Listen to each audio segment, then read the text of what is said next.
Hello everyone and welcome back. Today we're gonna see how to block websites on Chrome.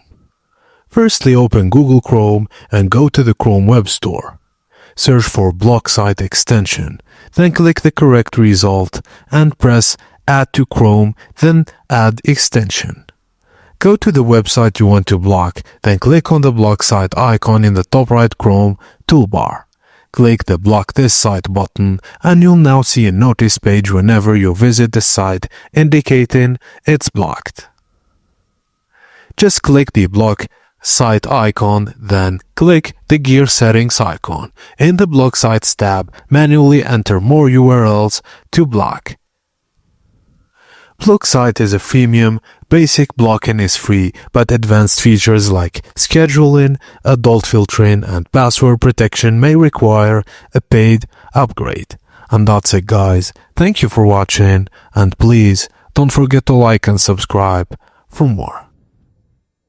Hello everyone. Today we're gonna see how to root BlueStacks 5.